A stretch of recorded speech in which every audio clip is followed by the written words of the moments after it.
algunos es sobre geopolítica y otro que llaman el gran reinicio. Tratar de hacer como un ensayo alrededor de eso, una reflexión de ustedes. Me interesa mucho una reflexión de ustedes. Pero también pensar a Colombia dentro del proceso de globalización. ¿Sí? Después hablamos de ese ensayo que ya es una asignación que comienza a dárseles. Y luego viene, o sea, este punto es probable que no lo desarrollemos aquí, sino que les dé un poquito de tiempo, una semanita. Y un ambiente en permanente transformación. En este apartado se observa el medio ambiente como una realidad que cuenta con dinámica propia, producto de la acción de leyes universales. La mayoría de esos cambios se presentan a diferentes escalas y bueno, y temporalmente tienen unas características. Entonces vamos a mirar cosas como el relieve, las cordilleras, los valles, llanuras, dinámica atmosférica y climática, el suelo, un cuerpo natural en permanente cambio, dinámica de cuencas hidrográficas, dinámica ecosistémica y evolución de la flora. Lecturas, pues Antonio Flores, Colombia, evolución de sus relieves y modelados, Universidad Nacional de Colombia. Luego viene, bueno, esta es una de las fuentes, pero después yo les puedo agregar otras cosas. Para este apartado, yo pienso que lo podemos reunir con otro punto que vamos a desarrollar más adelante, y entonces ahí vamos a invitar a una persona que es un egresado de geografía que hizo una especialización en minas, tiene maestría en geología y sobre todo para tiene una especialización en tunelización, en cómo hacer túneles y todo eso, pero hizo su maestría en geología de todas maneras y varios cursos en geología y está terminando el doctorado en geografía. Bueno, entonces el cuarto punto son los recursos naturales, sobre todo vamos a concentrarnos, no se puede ver todo, ¿no? El minero y energético, el agua y el recurso hídrico. Aquí es donde tenemos un invitado. La variación climática y el cambio climático, entonces también vamos a ver si podemos invitar a un profesor, y si no, entonces hay un material que yo les doy y vemos una exposición que él hizo sobre el tema. Poblamiento y ocupación del territorio. Yo propongo, pues no sé, me gustaría que desarrolláramos primero este tema. Un largo proceso de poblamiento, siglo XVI al XIX, expansión territorial, siglo XX al XXI, dinámica poblacional y urbana. Y esto sería interesante desarrollar digamos que ustedes también hicieran una reflexión sobre las sociedades indígenas y afrodescendientes 200 años después de aquí faltó, independencia. Movimientos espaciales de la población, inmigrantes y todo eso.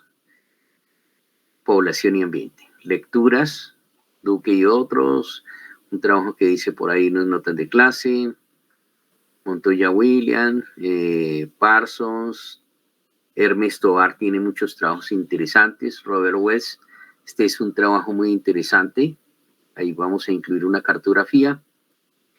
Y luego viene cambio en las estructuras espaciales.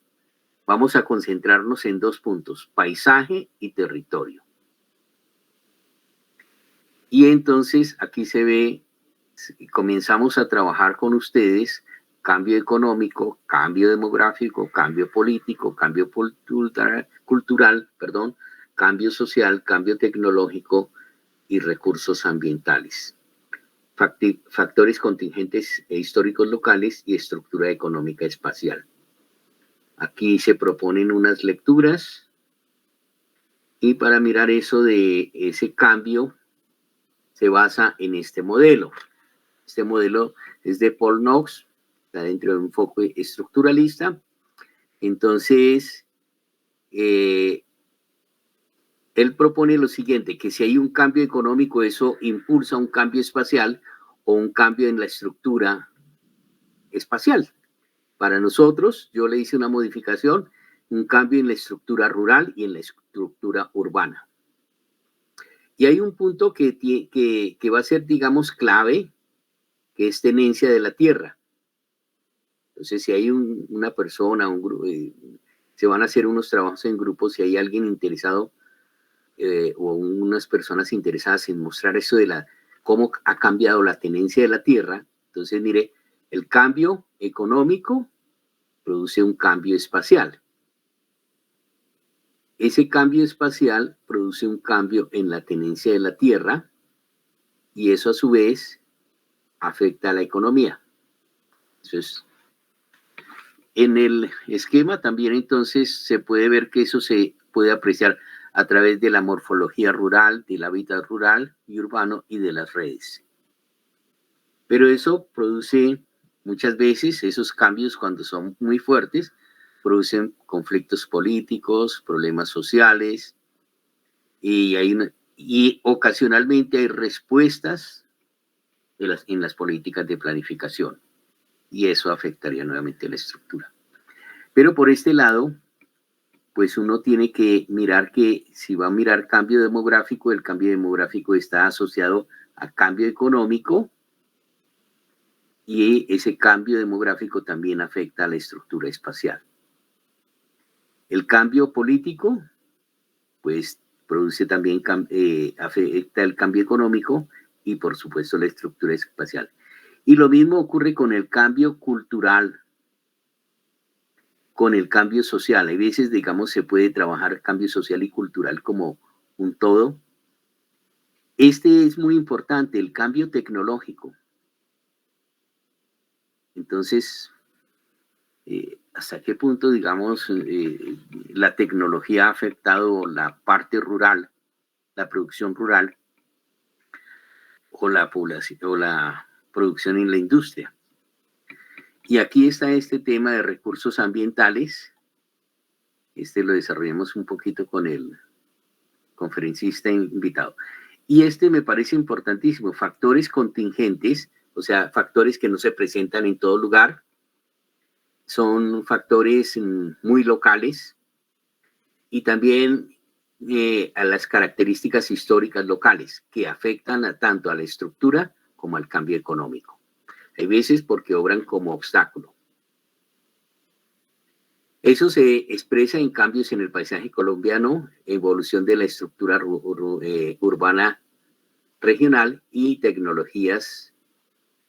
Si quieren mirarlo en términos espaciales, también se podría decir los cambios en las tecnologías digitales, cómo han cambiado esto. Algunas de las lecturas que se proponen. Andrés Setter hizo un trabajo muy interesante para todo Colombia, desde 1500 hasta en adelante, como hasta el 2001.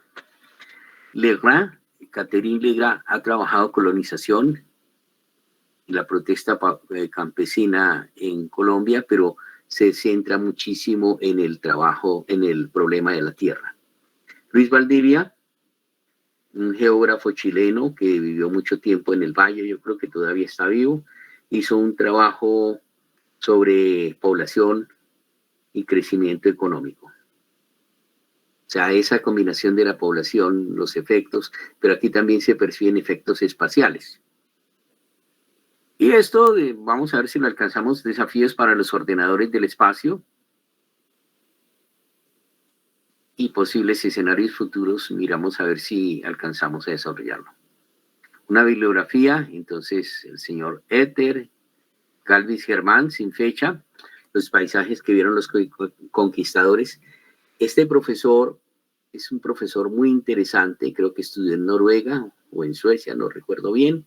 Fue profesor de biología, pero allá, digamos, tenía un currículo muy abierto y él estudió cosas de geografía y durante mucho tiempo dictó geografía en el departamento tenía algo y es que no le gustaba mucho escribir y logramos que escribiera algo para un libro que íbamos a publicar, pero que finalmente no se hizo, pero yo les voy a pasar el documento que me parece bien interesante. Entonces él muestra como los grandes cambios que ha habido y según él, pues los cambios, digamos, en la flora, en la fauna, es posteriores a 1950. Él me decía algo tan interesante, o algo como lo siguiente, me decía, es que los conquistadores no trajeron tractores, ni en el siglo XIX se utilizaron tractores. Colonización y protesta campesina en Colombia, esa es la tesis de doctorado de ella. Ernesto Gull, esto es como para mirar cosas un poco, ¿qué le digo? Del pasado. Colombia, bosquejo de su geografía tropical y algunas propuestas allí que hay sobre identificación de problemas y propuestas de solución son interesantes. Vergara y Velasco, esa es una geografía publicada en 1901. Y me parece que es un texto interesante, pero esto no vamos a mirar sino para sacar algunos datos sobre todo este. Hay una cosa del Instituto Humboldt también para mirar un poco el trabajo que ya les nombré de Luis Valdivia, de Duque, cosas de IGAC, por ejemplo, tiene una geografía de Colombia. A mi juicio no es un trabajo tan interesante, pero hay algunos datos que nos van a servir. Jean-Paul Deler es un geógrafo francés que ha trabajado varias cosas de Colombia y vale la pena que lo miremos, ¿sí? Y hay unos recursos audiovisuales importantes, por ejemplo, Evolución Económica de Colombia, cuando que vamos a ver ese tema. Entonces, unas entrevistas y unos comentarios de Salomón Kalmanovich, de Jorge Orlando Melo, ¿sí? Esa es como la propuesta del programa. Entonces, voy a comenzar entonces con el tema 1, que es la introducción.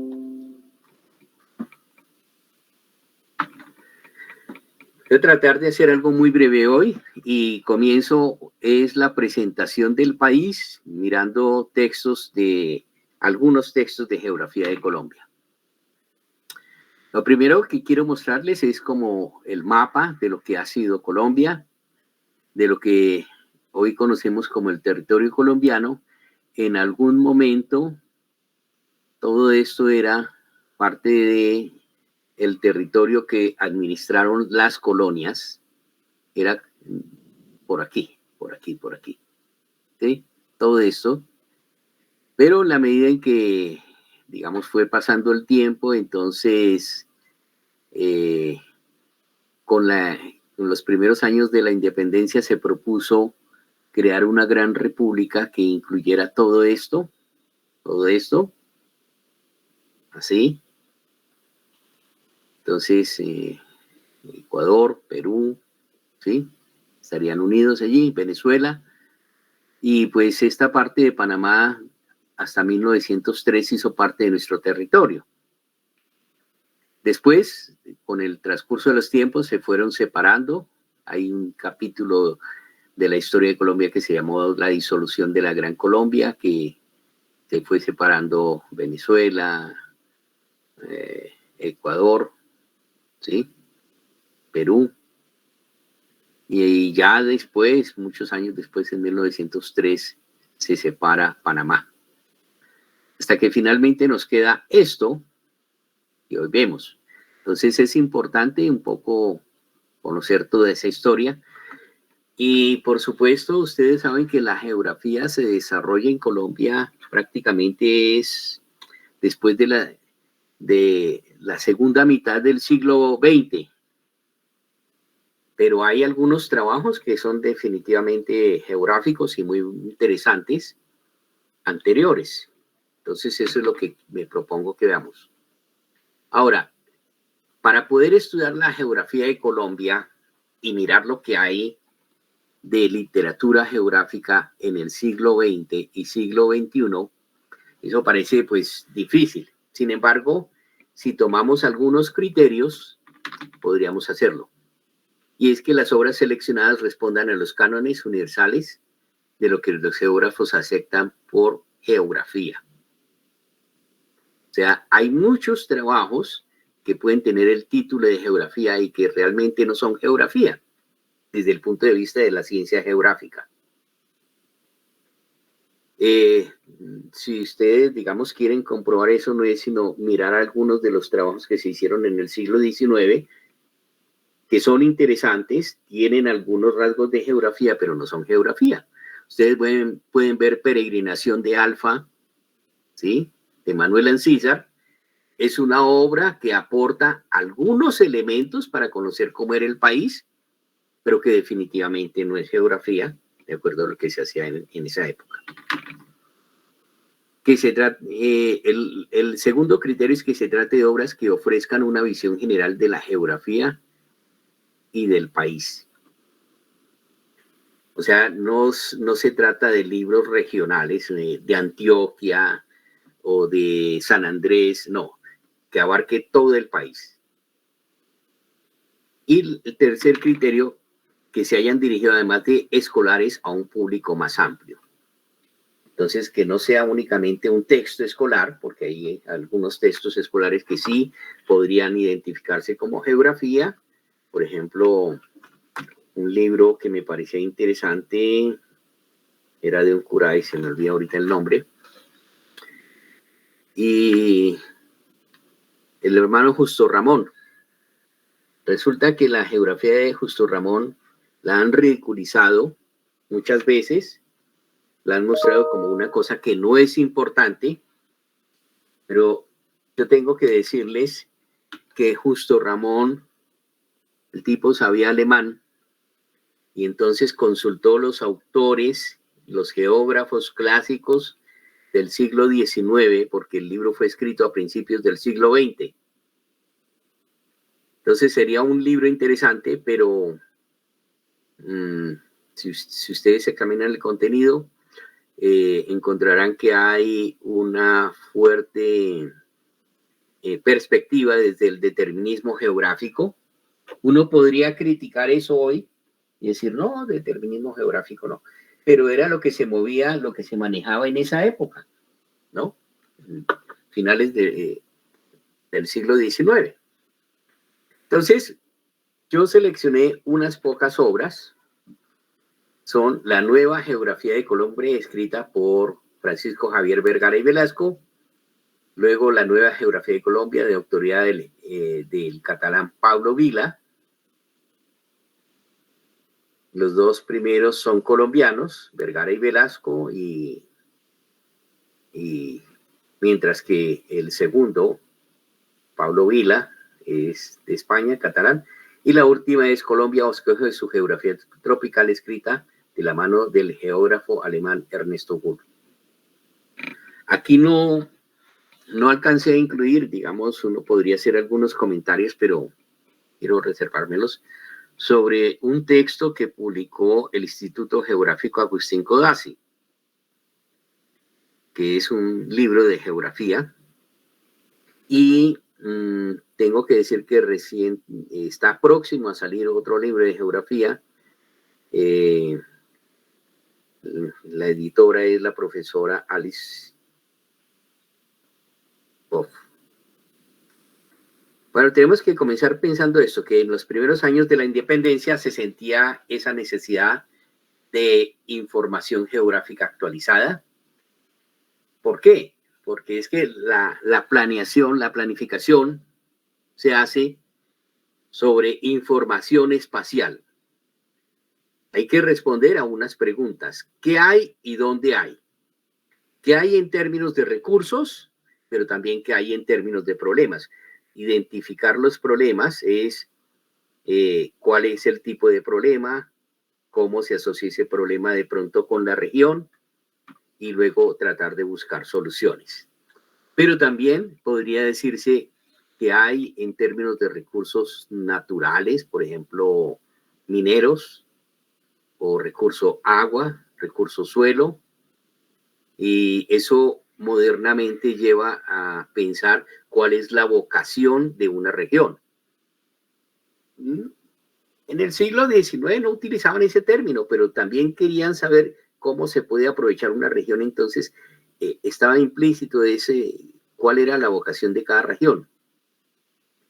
Entonces, eso era una necesidad que se sintió tan pronto se produce la independencia, porque es que la independencia produjo también un problema grande, y es que había que fundar una república, crear unas instituciones y organizar la economía, no solamente organizar el gobierno, sino la economía. Como se sintió un vacío en 1839, el Congreso de la Nueva Granada ordenó, mediante una ley, contratación de 2 ingenieros geógrafos para que hicieran una descripción del territorio y emprendieran el levantamiento de la Carta General. Comencemos por la Carta General. Teníamos en la república que estaban haciendo, una de las cosas que había que definir necesariamente era hasta dónde, cuáles son los límites del país. Pero no solamente cuáles son los límites, sino qué hay, cómo se puede regionalizar, cómo se puede dividir ese país y qué hay dentro de cada región. Entonces miren la flecha, 1839. Acuérdense que es un periodo de guerras, de conflictos, ¿sí? Y esta idea se llevó a cabo 20 años después. Entonces, estábamos hablando del año 39, pongámosle 40, casi 1860, 59. 20 años después, cuando el presidente Tomás Cipriano de Mosquera contrató la misión coreográfica dirigida por Agustín Codazzi. Codazzi había hecho unos trabajos muy interesantes en Venezuela, hay biografías y hay evaluación de los trabajos que hizo en Venezuela que fueron realmente más sustanciosos de lo que alcanzó a producir en Colombia. Y esa misión duró de 1850 al 59, cuando murió Codazzi. Pueblito, producto de enfermedades tropicales, pero alcanzó a recopilar mucho material. Ahora, lo trágico es que no se publicó esa obra, sino en una parte pequeña, sobre todo lo correspondiente a la provincia de Tunja, Tundamá, Socorro, Vélez, y el año 1856. Ahora, es lamentable porque efectivamente tenía un enfoque geográfico y el trabajo iba a ser supremamente útil. Ese material acumulado durante 10 años de labores se lo entregaron al gobierno, pero en gran parte desapareció por los continuos traslados que sufrieron los archivos.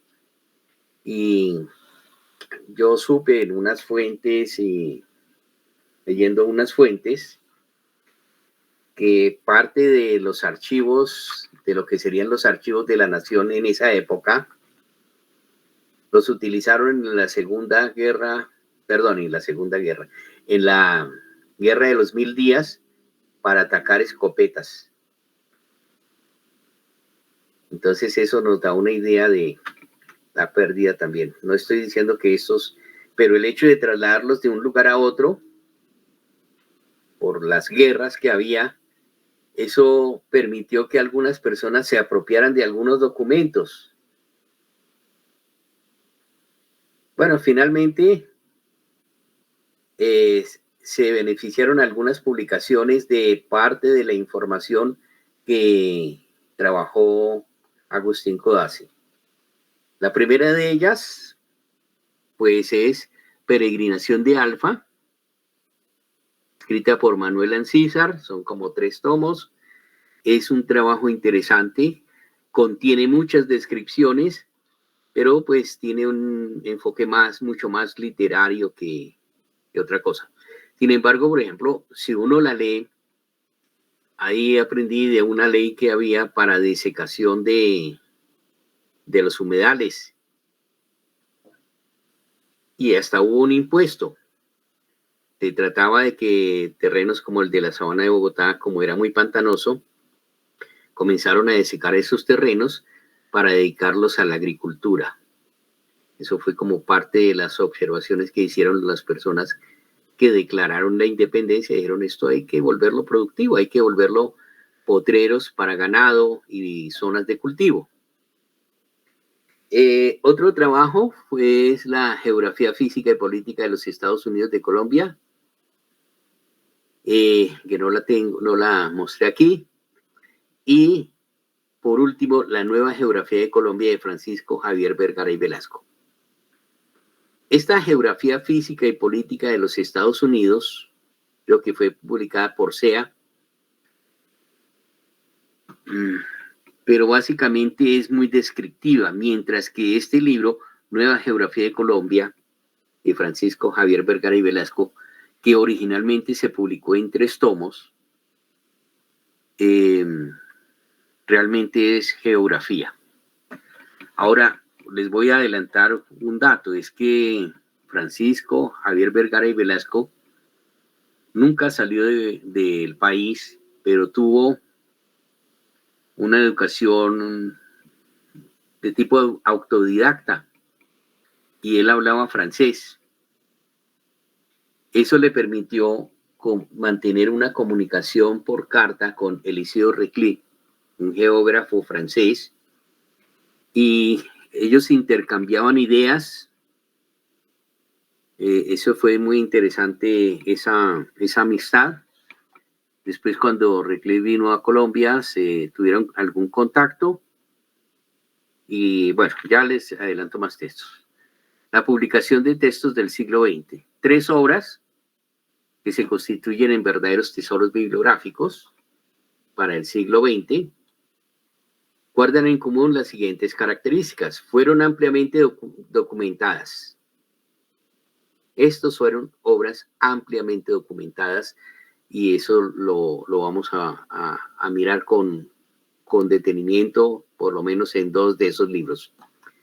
Y responden a las preguntas e intereses del presente en que fueron producidas. Por ejemplo, el país necesitaba dar respuesta a cuáles eran las riquezas de Colombia, cómo poder organizar la economía, cuáles eran las necesidades de la población, cómo podía hacerse para que esa población pudiera progresar. Y describen un país tal como lo vieron, no solo con sus ojos, sino a través del tamiz que les impulsó los conceptos teóricos geográficos que manejaron en cada uno de esos casos. Entonces, lo que les decía, Justo Ramón trabajó bajo el enfoque del determinismo geográfico. Y eso no es censurable, simplemente hay que entender que era de su época. Lo otro punto es que los autores que se eligieron son propositivos frente a los problemas que observaban. Y eso es una cosa importante, lo que hace que esas geografías tengan mucha importancia. La nueva geografía de Colombia, de Francisco Javier Vergara y Velasco. Comenzamos entonces a mirar un poquitico de esta obra. Inicialmente fue publicada en 1901 en la Imprenta Eléctrica de Bogotá, se llamaba así. Pero existen ediciones anteriores. Fue publicada por partes como una especie de folletos entre 1888 y 1890 y el 92, tres momentos, en la prensa de vapor de Salamea Hermanos. Entonces, fíjese que nos está hablando aquí de la técnica, ¿no? Una prensa que funcionaba a base de vapor. Y aquí una imprenta eléctrica. Eso nos da una imagen también del país. La versión de 1901 Uno salió en el momento en que el país se encontraba azotado por la guerra de los 1000 días. Y un aspecto que podemos mirar es que fíjense que había niños muy pequeños participando en la guerra. Yo, pues, perdón, bueno, no les pido perdón, les doy ese dato. Mi abuelo, que tenía yo creo que 13, 14 años, estuvo en esa guerra militando en el Partido Liberal. Y pues esta fotografía me hace acordar de eso y hace destacar eso, que los niños participaron en la guerra. Sin embargo, eso no fue un obstáculo para que la obra se preparara y que se preparara, digamos, desde el punto de vista estrictamente geográfico, acompañado de una cartografía muy completa, inclusive con trabajo de campo. El autor tuvo acceso a los trabajos del ingeniero italiano Agustín Codazzi, pero no solamente eso, sino también a documentos públicos, a registros históricos, y además envió una serie de encuestas a los municipios para actualizar información. Entonces, fíjense, las fuentes, que ya esto es como un análisis de fuentes muy importante. Los trabajos de Codazzi fueron importantes y él tuvo acceso a esos documentos que daban cuenta de cosas del siglo XIX, pero también a los documentos públicos del momento.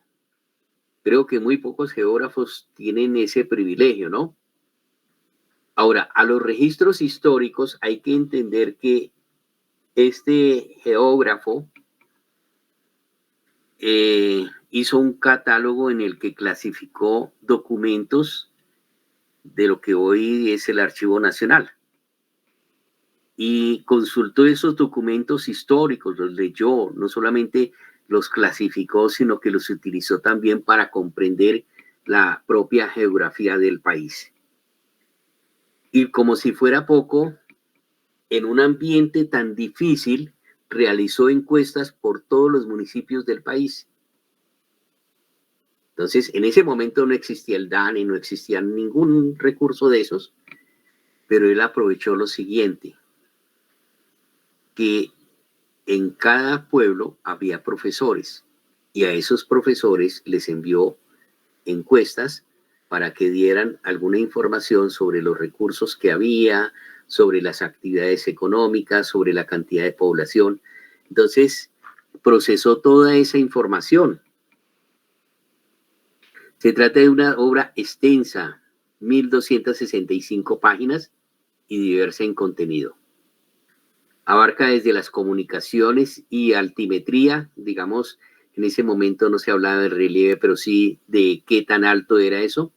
Entonces, él sabía lo que se llamaba en ese tiempo agrimensura, que es lo que hoy se conoce como topografía.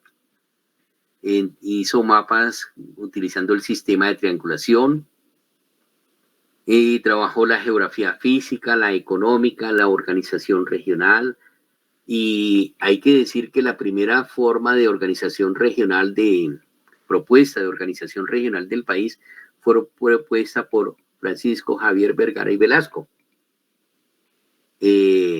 Cuando se usan hoy las 5 regiones naturales, fue la propuesta por él.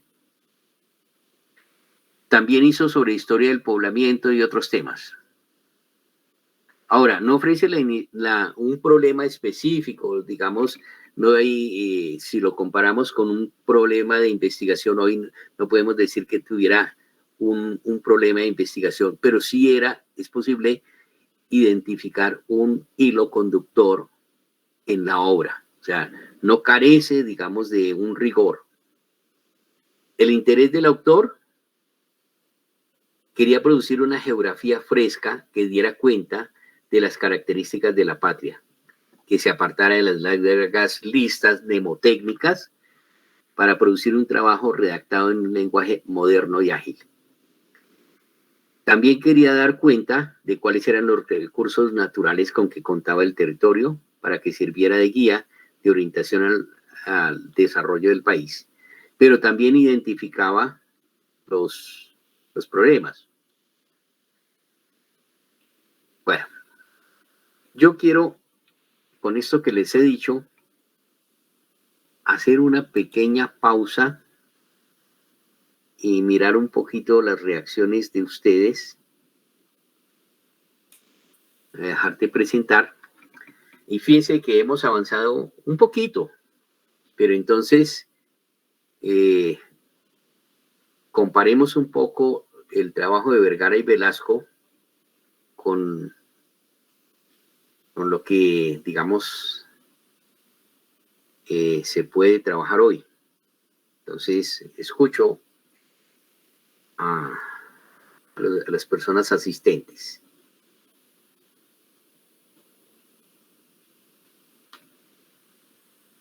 ¿Están ahí? Que cuando la clase es muy magistral se me pueden cansar, se me pueden dormir. Entonces, muy chévere, yo voy. Joseph.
Gracias.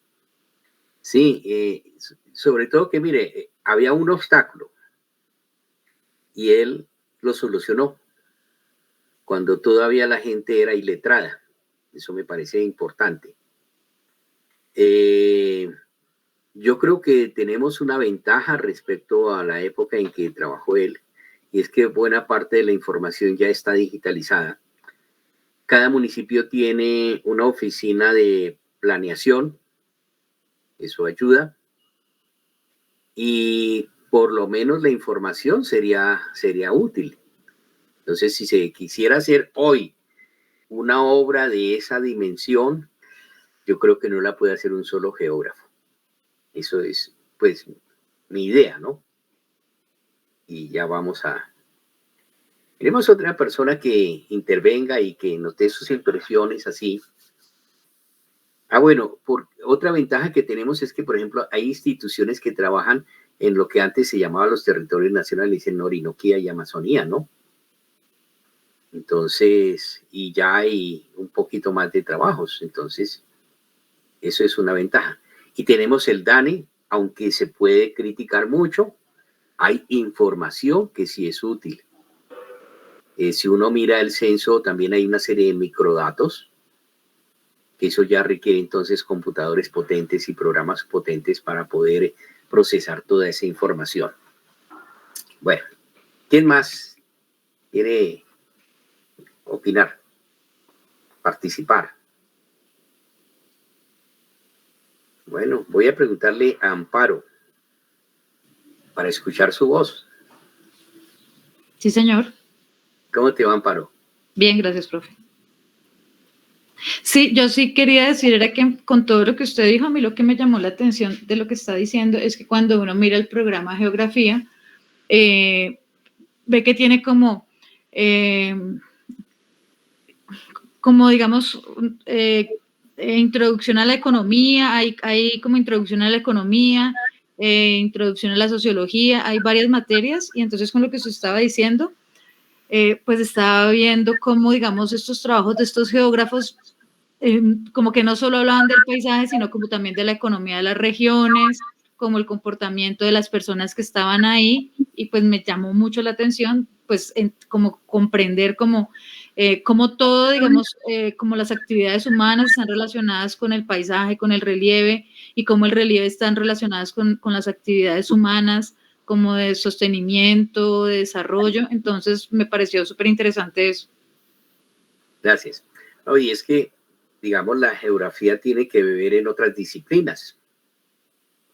Eso es importante. Tiene que leer de economía, de historia, porque no es una geografía síntesis, pero se enriquece con información proveniente de otras disciplinas. Eso es clave.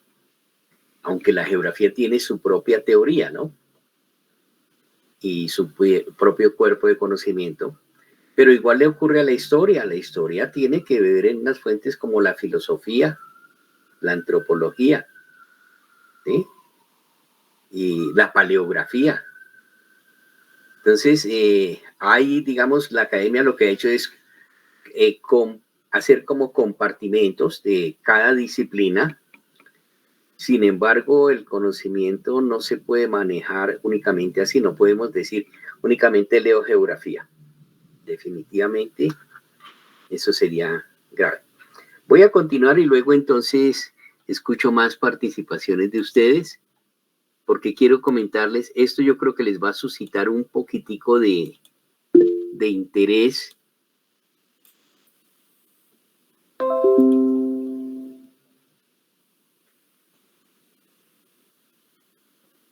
Vamos a mirar unos datos biográficos. Vergara y Velasco nació en Popayán en 1860 y murió en Barranquilla en 1941, quiere decir que vivió 54 años. Eso ya es un dato como interesante. Y de acuerdo al geógrafo Agustín Blanco, fue militar, profesor, periodista, periodista polémico, perdón, traductor, historiador, cartógrafo, etcétera. Pero sobre todo dice fue un excelente geógrafo. Ese es el concepto del profesor Blanco, que el profesor Blanco era geógrafo y también historiador. Entre 1870 y 75, o sea, ¿cuántos años? Ayúdenme, esa resta tan complicada. 1870 a 75, ¿cuántos años? Olga o cualquier persona que me diga cuántos años hay ahí. 5 años. 5 nada más. Mire, estudió en el Colegio Pío IX, de propiedad de José Vicente Concha. Estuvo en contacto con destacados profesores como Manuel María Mayarino, creo que son personajes que ustedes conocen. Rufino José de Cuervo, pues ustedes saben que fue filólogo también. José Joaquín Ortiz, Carlos Holguín, José Manuel Marroquín, ustedes conocen que sabía bastante, que era, digamos, por lo menos como poeta, pero también un intelectual importante. Ignacio Gutiérrez Vergara, Miguel Antonio Caro, pues no lo miraremos solamente como político, pero también como escritor. Carlos Martínez Silva. Ahora, la influencia de esos profesores y el hecho de que la familia poseyera una importante biblioteca determinarían esa sólida información. Y aquí quiero hacer énfasis en lo siguiente. Mire, en serio, él no estudió sino 5 años, por eso yo hice énfasis y ahí el teatro de que, ay, ayúdenme a hacer esa resta. 5 años, no más. Y miren, voy a mostrarles un poco que fue como él estudió, era una educación casi personalizada, con filólogos, con personas que conocían de filosofía, que conocían de idiomas.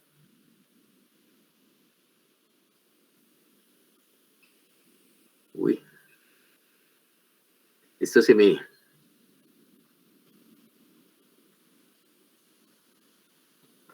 No sé por qué.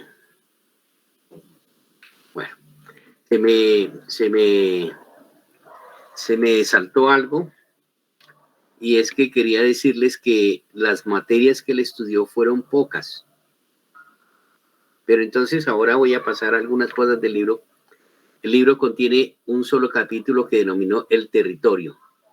Este, a su vez, se divide en altimetría, kilometría, litoral, fronteras, relieve, llanuras, geología, río. Después de una breve nota tomada de Reclus, enuncia el propósito central de la obra. Dice, como es llegado el tiempo en que sin peligro para la nacionalidad vengan a Colombia brazos y capitales extranjeros que nos ayuden a explotar los ricos veneros, o sea, las venas de... Sí, que se encuentran como en forma de venas los recursos minerales de nuestro suelo, en lo cual hallarían provecho para ellos acumulando las pruebas a fin de que puedan formarse idea correcta tanto de las facilidades y ventajas como de las dificultades y tropiezos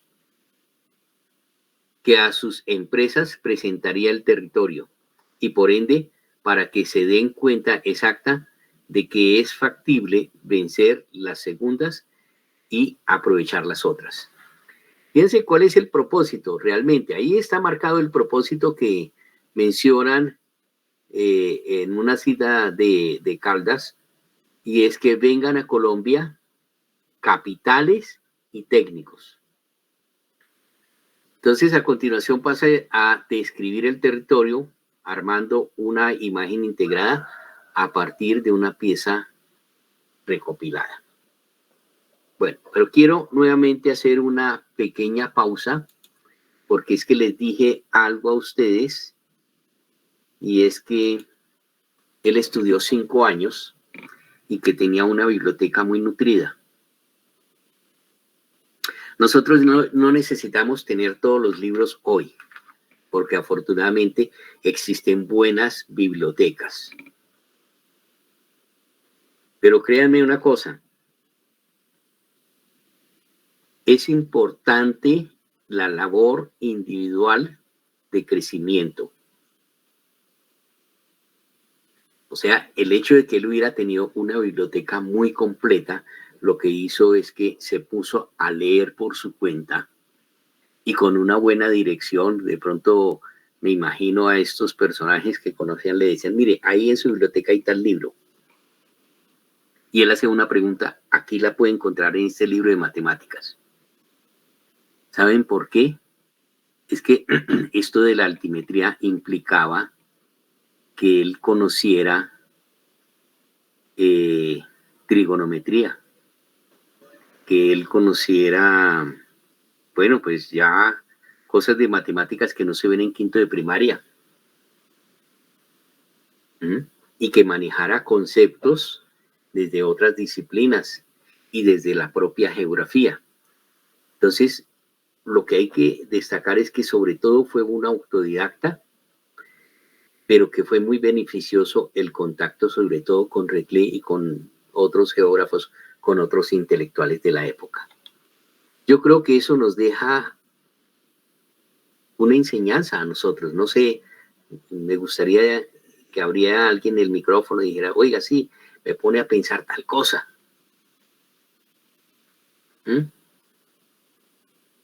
Entonces quisiera que reflexionáramos un poquito sobre ese asunto y sobre la manera como ustedes pueden organizar su proyecto profesional.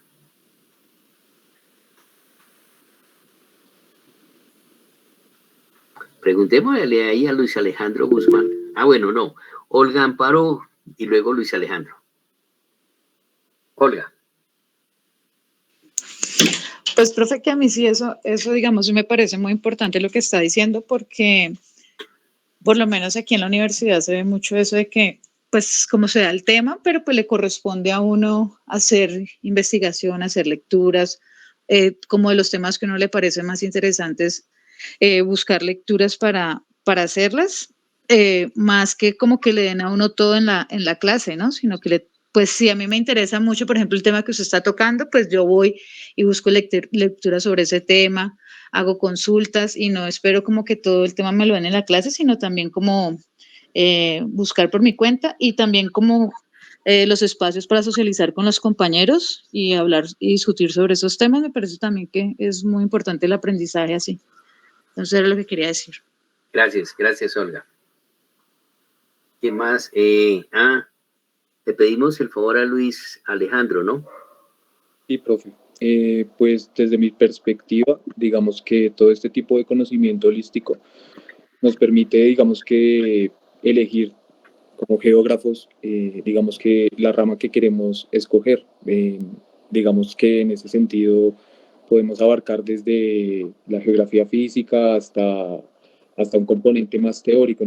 Y por eso me refiero al conocimiento holístico, porque nos podemos nutrir de un sinfín de profesiones, de conocimiento de otras materias, y gracias a eso es que podemos enriquecer, digamos que el proyecto que tenemos como geógrafos. Entonces, pues en esa medida me parece interesantísimo lo que su merced plantea, los textos que plantea, y pues esa es mi perspectiva, profe. Bueno, no sé si hay otra persona más y tengo una recomendación para ustedes, o dos. Claro, voy a echar las recomendaciones. La primera es la que dijo Amparo, ¿no? Pues traten como de elegir un tema de preferencia dentro de la geografía y profundizar en ese tema. Y además de la orientación que les dan en la clase, buscar otras fuentes y profundizar por su cuenta. El segundo punto es la posibilidad que ustedes tienen de un contacto personal, puede ser directo o indirecto, con personas que manejen estos temas. En la época de Vergara y Velasco era más difícil, supremamente difícil, por una sencilla razón. Había que esperar que la carta llegara 3 meses al destino. Entonces yo mandaba una carta, se demoraban en contestarme y luego entonces la respuesta a otros 3 meses. O sea, por lo menos 7 meses para que me llegara la respuesta. Sin embargo, Vergara y Velasco se pudo comunicar así. Joseph, sigue.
Gracias.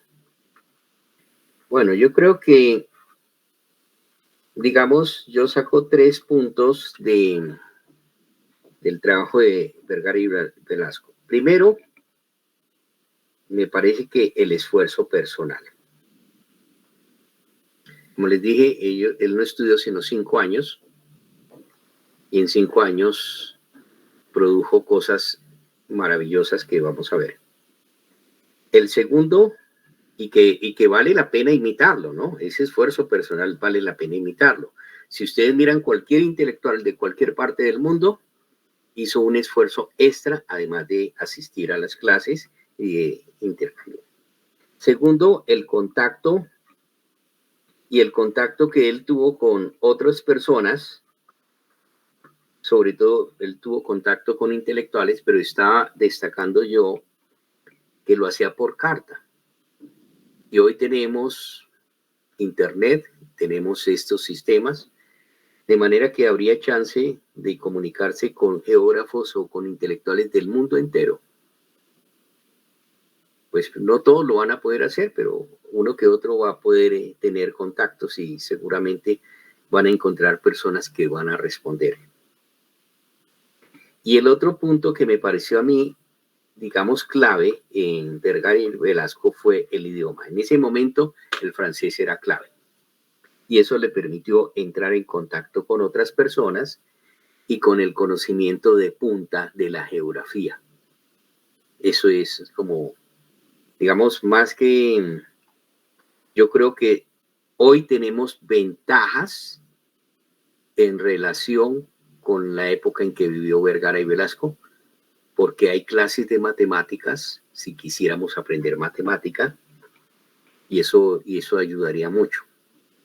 Ahora, lo de profesores expositores, sí, tú tienes razón, pero es que además de digamos, que eso puede ser un beneficio, hasta cierto punto es un beneficio, también, digamos, es importante otro tipo de contacto en donde haya un diálogo de preguntas y respuestas, que es clave. Y ahí creo que en las clases, pues no sé, debe haber esos espacios. Y bueno, esa era como una pausa que yo quería hacer. Voy a continuar un poco aquí.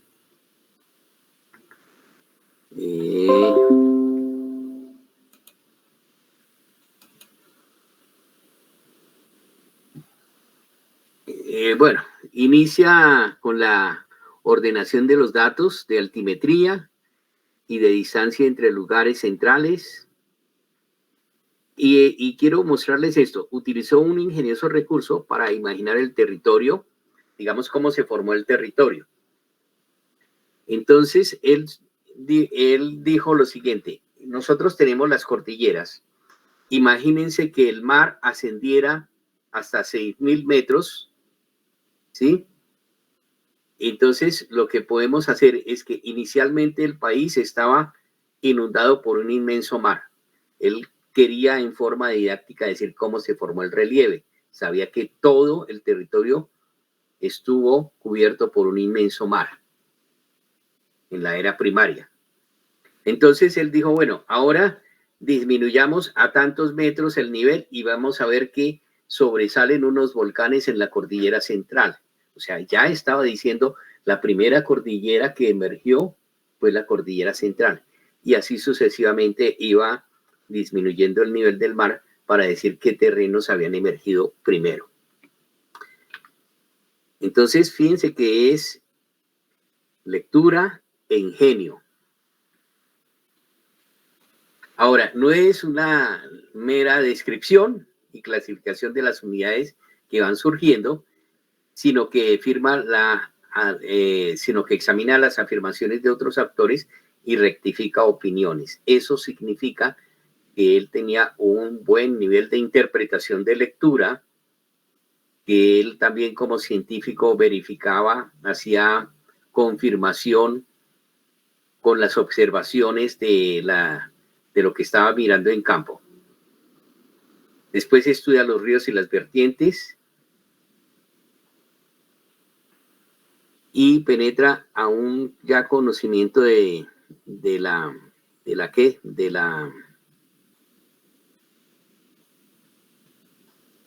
las regiones, del concepto de regiones.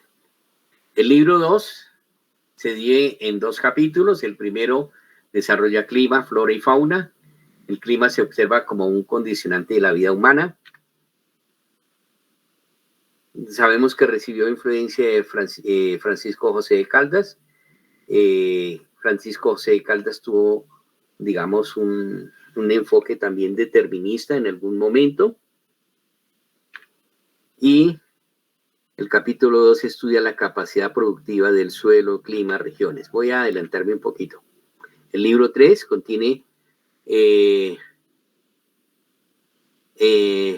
se concentra en la mesa andina, la depresión central de unas zonas. El capítulo 3 trata de la historia de la ocupación del territorio desde la época indígena hasta el momento actual. Y el capítulo 4 está dedicado a la geografía militar.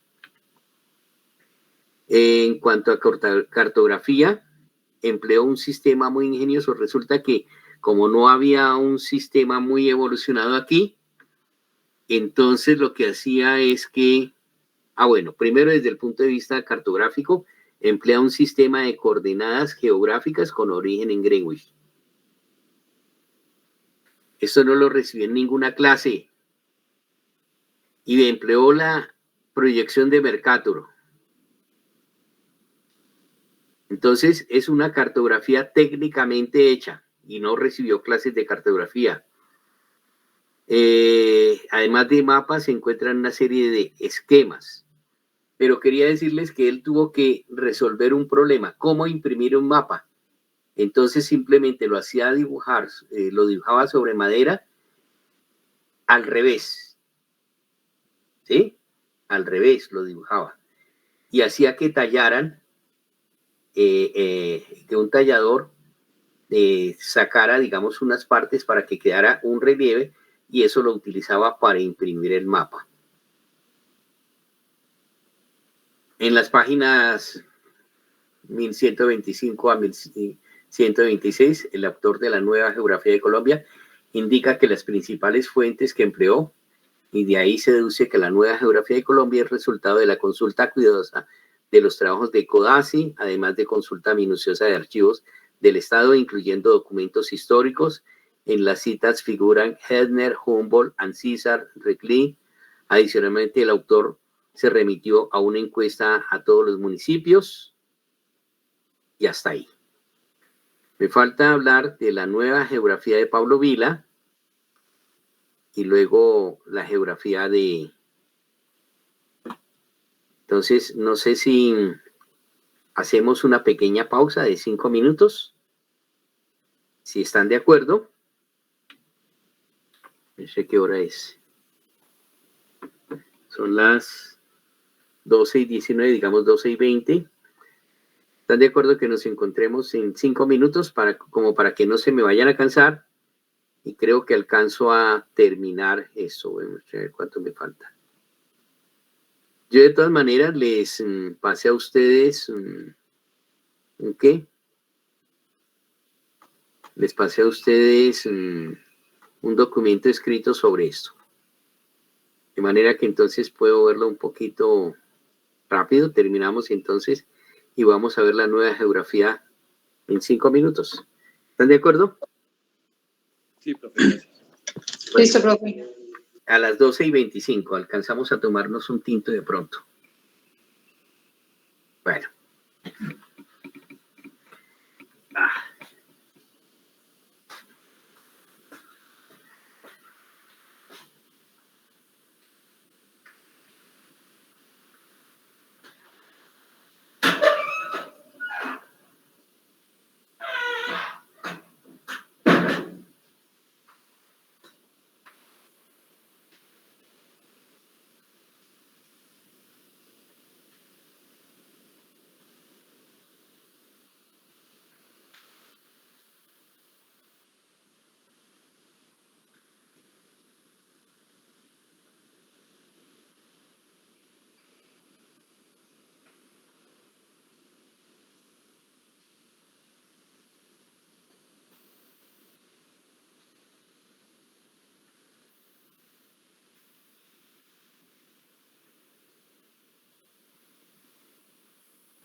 Qué rico. A ver.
Bueno, ya pasó el tiempo de receso.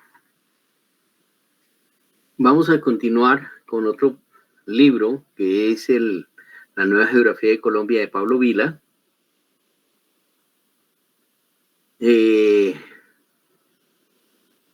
Publicada en la prensa Camacho Roldán y compañía en el año 1945. Acuérdense que la anterior era 1901, esta es de 1945. Quiero saber si me están escuchando. Sí, señor. Bueno, esta familia Camacho Roldán ha tenido varios negocios y fue famosa por haber fundado también una empresa de muebles, ¿no? Pero fíjense que trabajaron también por la cultura como familia. Tenían una imprenta y una imprenta no era tan buen negocio en esa época. Ahora, una cosa que me llama la atención es que yo tuve en mis manos, yo había comprado ese libro y me lo robaron. Se publicaban en esa época cerca de 30.000 volúmenes. Eso en relación con lo que hacen por ejemplo, el Centro Editorial de la Universidad Nacional, cuando republicó el libro del profesor Ernesto Gull, publicó 200 ejemplares y no se han vendido todos. Bueno, la geografía del profesor Vila se caracteriza porque está escrita en un estilo ágil y en un lenguaje asequible al público, a un público amplio. Se trata de un libro breve de apenas unas 358 páginas que está dirigido a estudiantes de bachillerato y a universitarios. Estas características demuestran que, además de un competente geógrafo, Pablo Vila fue el docente que tuvo capacidad de llevar ese mensaje a distintos lectores. Ese título de La Nueva Geografía de Colombia describe la intención del autor de presentar una imagen novedosa y actualizada de la geografía del país, y que sí logró. La obra de Vila apareció cuando Europa se encontraba en plena guerra y en Colombia se estaban dando los primeros brotes de violencia. Estas circunstancias no afectaron la obra. Su trabajo lo realizó en la Normal Superior y eso es importante porque la obra es como el resultado de un seminario que veía con los estudiantes de la Normal Superior. La Normal Superior, ¿qué era? Una institución que preparaba un poquitico mejor que el bachillerato, o bueno, mucho mejor que el bachillerato. Todavía no era universidad, pero casi que, digamos, que era como intermedio entre el bachillerato y la universidad.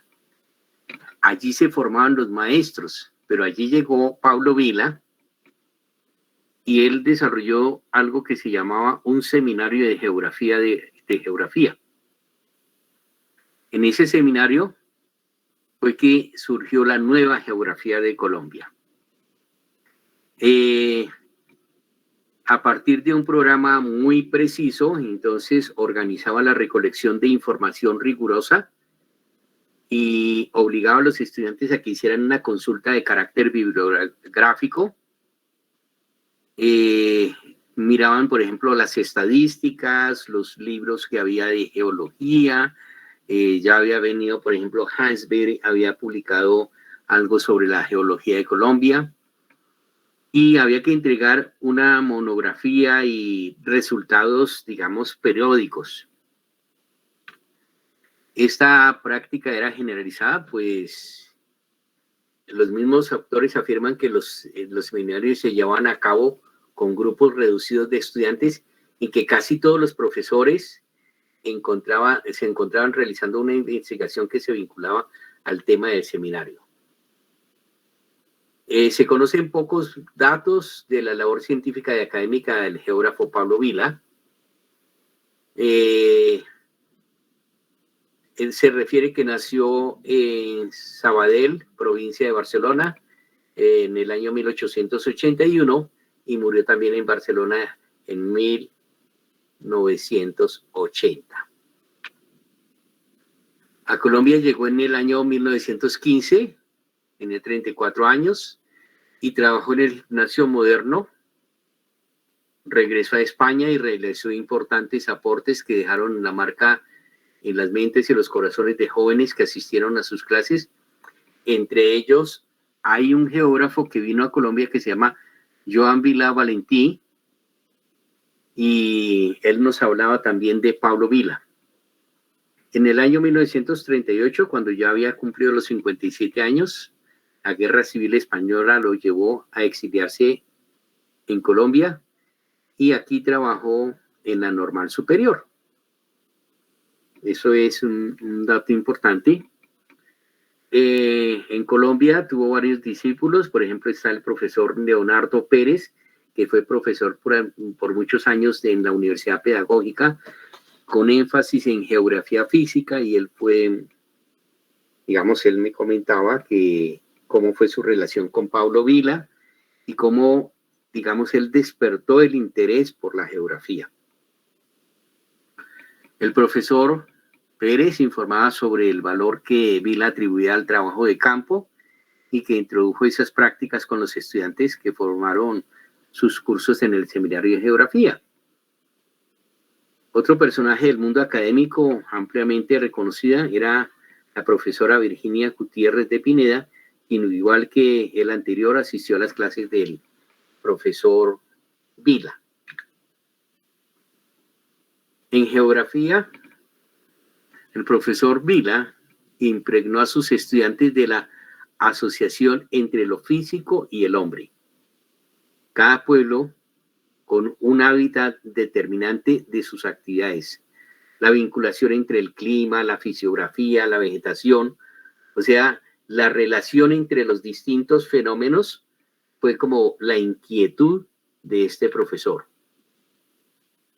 Se consideran 4 grandes divisiones: el político, el físico, el humano y el económico.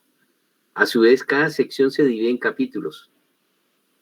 Aquí no se puede ver, digamos, todo el contenido de la obra, pero el aspecto político es un breve apartado en el que analiza la posición de Colombia en términos relacionales con los países vecinos y las posibilidades que ofrece el tener costas en 2 mares, con miras a proyectar el desarrollo de las áreas denominadas periféricas.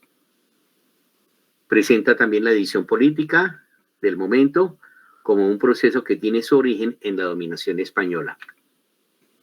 El aspecto físico es más descriptivo. En el caso del relieve se apoya en los trabajos de geología, pero no se aprecia un procesamiento de la información como apoyo al análisis espacial. Solo en el capítulo dedicado a las erupciones volcánicas y los terremotos ofrece información útil y apreciable para comprender relaciones ambientales y riesgos. El clima fue bien tratado, reconoce las particularidades que se presentan en los países intertropicales y el importante efecto de los vientos locales. Fíjense, reconoce las particularidades de estos países en los climas intertropicales y de los vientos locales. Eso es lo que se llama factores contingentes que desarrollan los geógrafos modernos. Retoma material gráfico del libro de Vergara y Velasco para explicar la relación entre la altitud como factor geográfico de la variación y la variación altitudinal de la temperatura. También se apoya en los trabajos de Francisco Javier Vergara y Velasco. Hay un interés por mostrar las interacciones entre los fenómenos, la latitud, la temperatura, los vientos, etc. El aspecto humano inicia con la pregunta que en esta época era de vital importancia a los investigadores: ¿de dónde provenía el hombre americano? Y se apoya en los trabajos de Paul Rivet, que era un antropólogo francés, o más bien un médico francés, pero que en esa época los médicos podían dedicarse a la antropología. Vino aquí, trabajó en la Normal Superior y también desarrolló unas teorías sobre el origen del hombre americano. Dedica atención al mestizaje, se detiene en las mezclas de lo que denomina los rasgos raciales, negro, indígena, pero no se limita a describir ese proceso, sino que caracteriza regionalmente.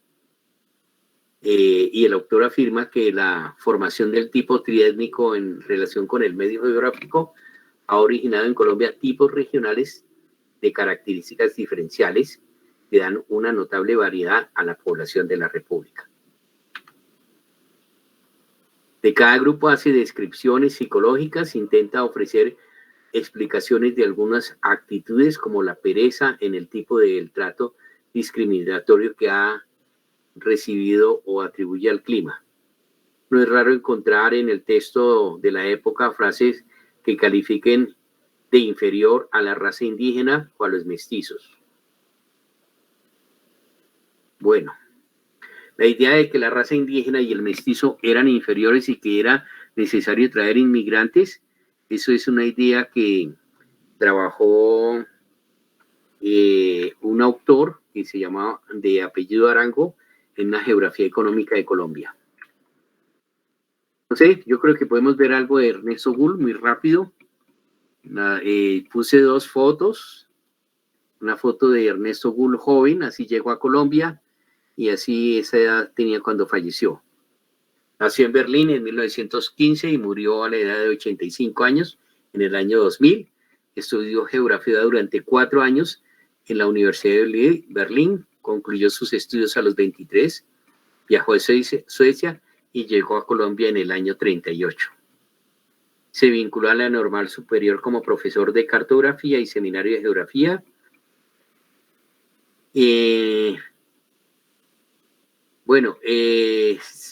Digamos que más que todo trabajó en la Universidad Nacional. Y el libro que, digamos, que quería yo trabajar era Colombia, bosquejo de su geografía tropical, tomo 1 y tomo 2. La obra del profesor Gull consta de esos 2 tomos. El tomo 1 trata de la geografía física y fue publicado en el año 1975. El tomo 2 de geografía humana lo publicó un año después, ambos en el Instituto Colombiano de Cultura, que ya desapareció. Esta parte quiero decírsela un poco despacio, un libro con una historia. Y él dice así: después de un pequeño texto escrito por el autor y editado varias veces, eso lo escribe Gould, después de publicado varias veces en la Universidad Nacional, hasta cuando las planchas de Multilite lo permitieron, digamos, era un sistema de impresión que no voy a explicarles ahorita. Él había escrito unas notas de clase que llamaba Colombia Bosquejo en su geografía tropical. Dice, se resolvió ampliarlo y publicarlo ya como libro al alcance de todos, pero que no fuera un libro para especialistas en geografía ni un texto para estudiantes únicamente, aunque sirve para ambos y para otras personas. Se logró una nueva versión con ayuda generosa de una fundación alemana. Y así se pudo escribir el libro. Y cuando estaba listo, se firmó un contrato para su publicación, pero el contrato no se pudo cumplir, ya que el libro se perdió, no se publicó porque se perdió. Así fue la primera parte de una historia bastante interesante. Eso lo escribe el profesor Vila. En un trabajo que hicimos en el archivo, Ernesto Gould, que está en la Universidad Nacional, nos dimos cuenta que había un contrato firmado para esta fecha con el Instituto Geográfico Agustín Codazzi. Entonces, él no menciona cuál fue la institución, pero creo que nosotros podemos decir que fue el Instituto Geográfico Agustín Codazzi el que perdió esas notas.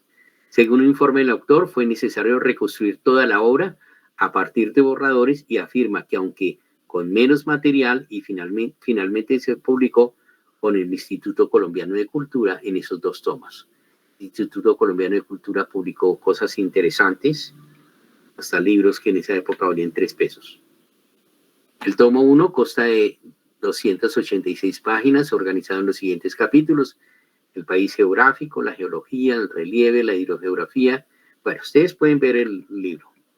En el primer capítulo presenta el país, nombre, extensión, posición geográfica. El capítulo 2, una breve descripción del relieve, la geología.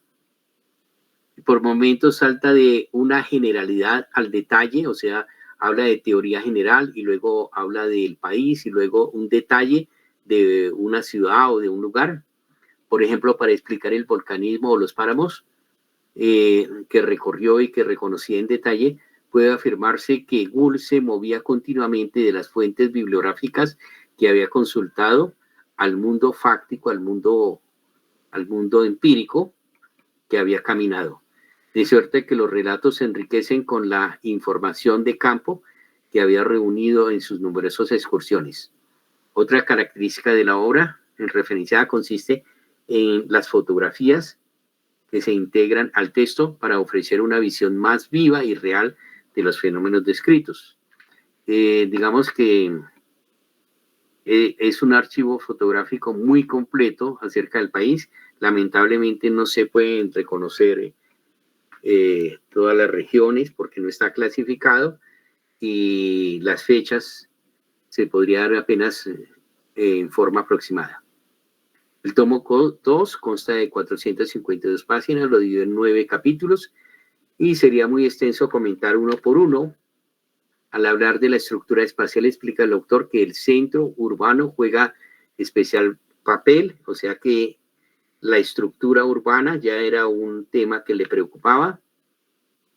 Gould destacó la importancia de adoptar un sistema de regionalización que permitiera presentar fenómenos espaciales en un mundo cambiante, y entonces utilizó un sistema que llamó epicentrismo regional, que desarrolló con Miguel Fornaguera, que era un geógrafo español. Pero eso es realmente aplicación de la teoría de la localización. Bueno, estos son sistemas de clasificación regional que él utilizó. Divide al país en comarcas, en sus regiones, basado en regiones funcionales. Entonces propuso su sistema regional, que es el que ven en el mapa de la derecha, y también su mapa utiliza el concepto de regiones naturales de Vergara y Velasco. El concepto de regiones naturales, y aquí, digamos, tenemos fuente Francisco Vergara y Velasco y el Gould. En cartografía aparece en textos de Kula, atiende a los principios de la cartografía básica. Ya sabía manejar perfectamente los conceptos de escala, las planchas topográficas las aprovechó al máximo. Este es un ejemplo, digamos, de un corte transversal de Colombia en el paralelo 40 grados de las 3 cordilleras para poder describir las formas, la más ancha, la más alta y la más pequeña. Pero también hacía asociaciones con altitudes y temperaturas. Este es un trabajo muy interesante que se encuentra en el libro La Sabana de Bogotá vista panorámicamente. La dibujó Jaime Valenzuela, que era un arquitecto del Simba, todavía el Simba existe. Pero entonces fíjense que el recurso es interesante para poder ubicar a Bogotá y poder describir todo lo que hay en los alrededores. Esta plancha nosotros la encontré, aparece en el libro y aparecían estos números que nosotros no sabíamos qué era. Pues resulta que, mire, buscando en el archivo encontramos la lista que eran las cabeceras municipales. Y el editor quería que borráramos esos números, nos tocó ahí pelear un poquito. Aquí miren cómo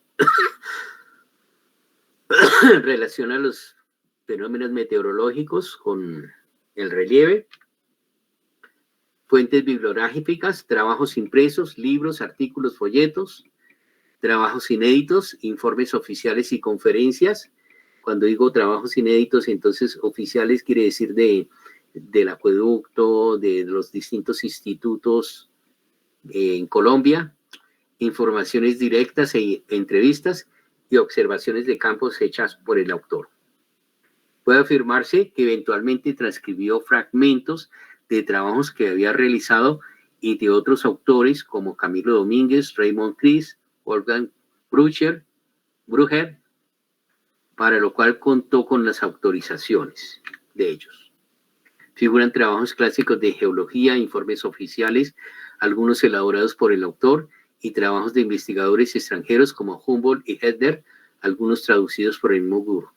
La cartografía básica aparece como referencia frecuentemente, lo que indica un importante aprovechamiento del mapa oficial del país. También es importante saber que como él era experto en fotogrametría y fotointerpretación, entonces incluye esa nueva técnica para analizar el país. Bueno, eso es lo que quería decirles acerca de esos libros. Lo último es que se volvió a publicar en la Universidad Nacional, porque siempre me había preguntado por qué se publicó el libro en el Instituto Colombiano de Cultura y no en la Universidad Nacional. Ahí está esta edición que me parece interesante. Y bueno, hasta aquí nos trajo el río. Y no sé si hay comentarios, si hay preguntas, si hay dudas, hasta qué punto los estimuló positivamente esta visión rápida de algunos libros importantes de... Esos son los que considero más importantes. Hay otros, por ejemplo, la geografía de SEA, pero me parece que es bastante árida para mi gusto, ¿sí? Bastante árida y bastante descriptiva. En cambio, en estos uno ve el intento de hacer interrelaciones que no se ve en otros. Entonces me gustaría escucharlos un poquito y les envié un escrito que hice hace algún tiempo en donde se comenta un poquito más de lo que les hablé hoy. Entonces les animo a que lo lean y ya. Entonces, ¿hay preguntas o hay comentarios, aportes? Están ahí, ¿no? No se me vayan a ir todavía. Gracias. ¿Nadie más? Entonces, si quieren, bueno,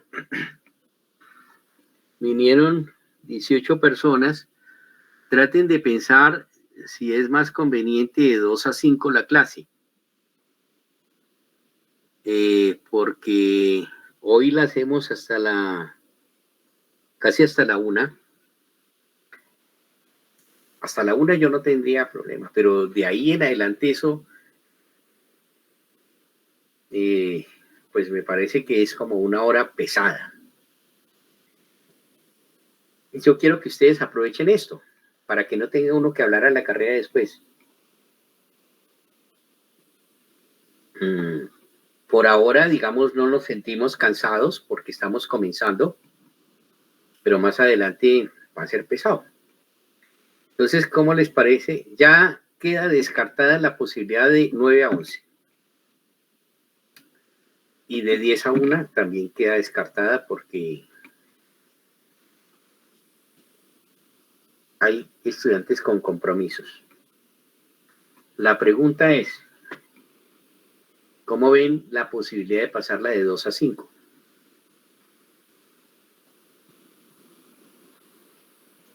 Profe, creo que un compañero había dicho que de 2 a 5 no podía. Ah, ni modo, entonces no. Entonces, hay 2 posibilidades y explorémoslas y las pensamos a ver cómo nos resulta. Sí, ¿qué tal si hay dos cosas que podemos hacer? Una, o sea, mire, frente a los problemas, frente a los obstáculos, hagamos lo que hicieron estos tipos como Vergara y Velasco. No nos achicamos, sino que tratamos de buscarle solución. Una posible solución sería que viéramos de 11 a 1 y que la otra hora la ubicáramos en un momento, en un horario que le sirviera a todo mundo. La otra posibilidad es que hiciéramos un corte, pero tendría que ser un corte más o menos amplio, de unos 25 minutos, entre una clase y otra. Yo por mi parte, pues me tendría que preparar un sándwich.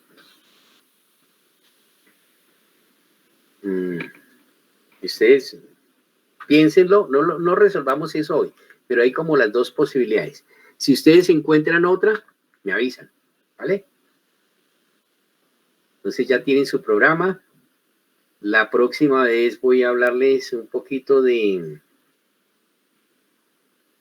qué?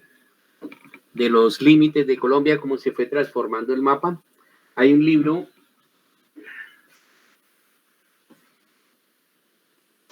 hay varios libros, ¿no? Pero este, por ejemplo, me parece interesante.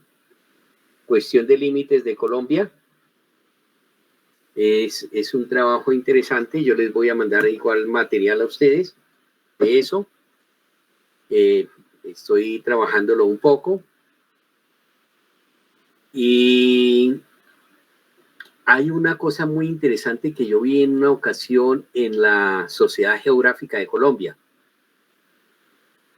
Y es que mostraban el mapa con unos datos y el mapa iba cambiando, o sea, era un mapa animado.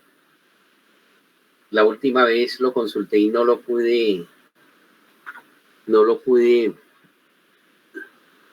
pero vi que un estudiante sí lo hizo. Espera un momentico, Sociedad Geográfica.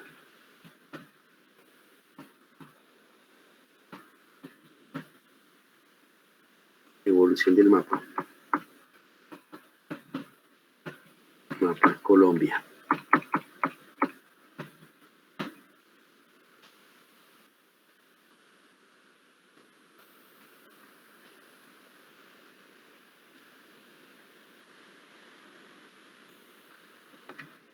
Mapa animado.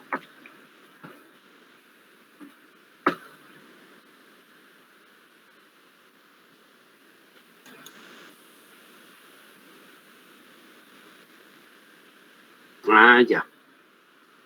Creo que lo encontré. A ver, entonces...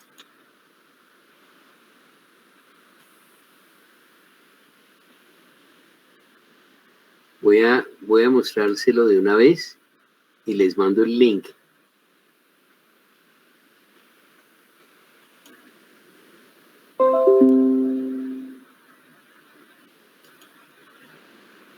Es este mapa. ¿Ven ustedes cómo va cambiando?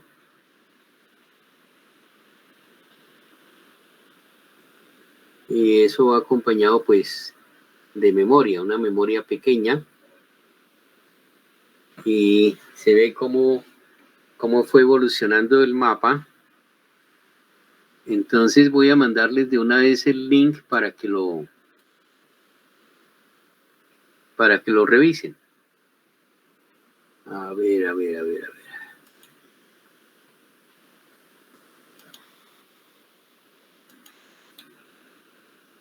Voy a pegar. Ahí está. Entonces, ahí lo tienen.